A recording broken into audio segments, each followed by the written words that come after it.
Olá pessoal, sejam todos bem-vindos ao canal Viva Consciente, trazendo mais um vídeo informativo para vocês. Vou falar bem rapidinho aqui pessoal, pois é um assunto de extrema importância e o vídeo de hoje não é para todos.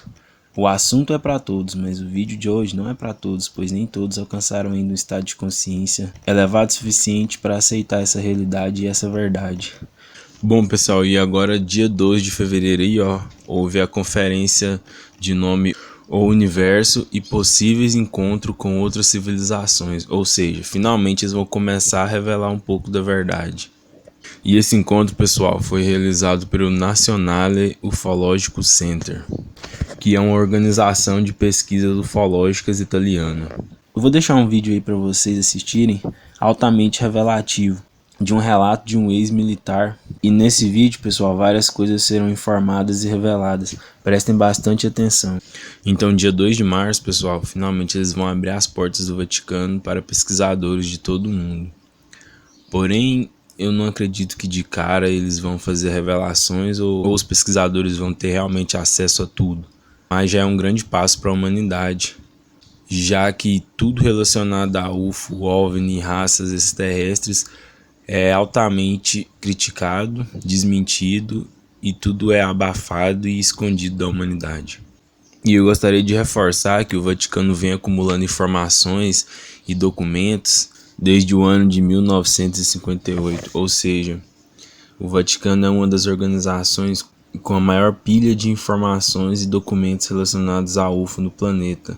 Então vamos torcer aí, pessoal, para que grandes revelações sejam finalmente entregues à humanidade. Fiquem com o vídeo, analise e observe, pois grandes revelações se aproximam e quanto mais preparado sua mente consciente estiver, melhor será.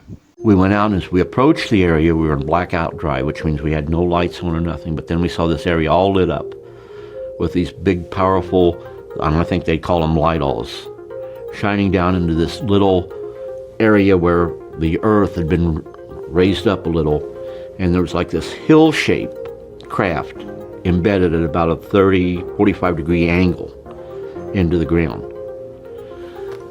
You could only see the tail end of it. So as we approach it, I'm wondering, what the heck is that? But now they'd already told us that it was an experimental aircraft. And as we got closer, I wasn't thinking no more, well, it could be an experimental aircraft, and I wasn't thinking too much. I was thinking, okay, well, it could be a delta wing aircraft, swept back wings or anything like that. But when I got there, as soon as I got out, the guy that I always called the colonel, he went ahead and he told me, "Son, do you have a Geiger counter?" And I said, "I got an APD-27. And he says, "That'll work. I need a surface reading on this craft." I said, "You think there's radioactive material on this aircraft?" And he says, "We have reason to believe that there may be." And I went ahead and said, okay, so I got the APD-27, the military Geiger counter out, and he told me, "I want you to walk towards the craft, go up to the berm of the area where it dug in, and try to get a reading as close to the center of the craft as possible." And I said, okay. He says, "But, every couple of feet, you go ahead and yell out what type of reading you're getting." And while I did this, I'd go ahead and I'd get closer, and it was a little higher than background radiation, but not a whole lot. Then I got up to the berm, and when I got to the berm, I looked in. And when I looked down, there was this, it had a canopy on it, and there was this like kidney-shaped hatch, is for the better word, that was right up against the canopy, but it opens to the side. And halfway out was this little creature. Once again, typical gray. And, I can't tell you whether it was 3 foot, 4 foot, 5 foot, but it was half out and half in. And I could tell that it was dead. And I started to say, "Excuse me, I need an officer up here." And he says, "Just tell us what you see, son." And I kept saying back to them, "You know what? You don't understand. I need an officer up here." And he said, "Just tell us what you see, son." I said, "What I'm saying, it's not from this world. And you guys know that." I said, why the hell are we lying? Why are we telling people that these things aren't happening? I said, what do you want me to do now? I need an officer up here. Then he said, it's okay, son, come on back down.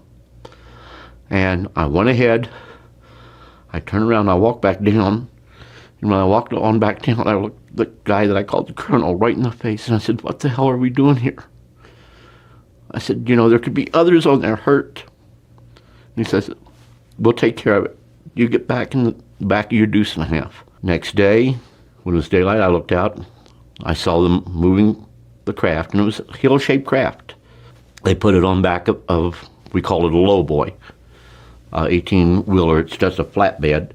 We covered it with a tarp, and we moved it out. I have no idea where it went. Then we went back. We were told that it was an experimental, unmanned craft, which you didn't hear of drones at that time. And that was the end of it. But the situation, the whole matter was classified. No one's to ever talk about it. Not everybody is trained or has knowledge of what to do or to have any interaction with our visitors. Bom, pessoal, chegando ao fim do vídeo, eu quero concluir esse vídeo dizendo a seguinte coisa. Busquem informação por vocês mesmos. Tomem consciência de várias realidades que estão acontecendo no mundo nesse exato momento. E mesmo que algo pareça surreal, não duvide, pois nesse mundo nada é impossível. Fiquem todos com Deus, muita luz e paz a todos. Namastê. Compartilhem esse vídeo para que mais pessoas se informem e tomem consciência dessa realidade.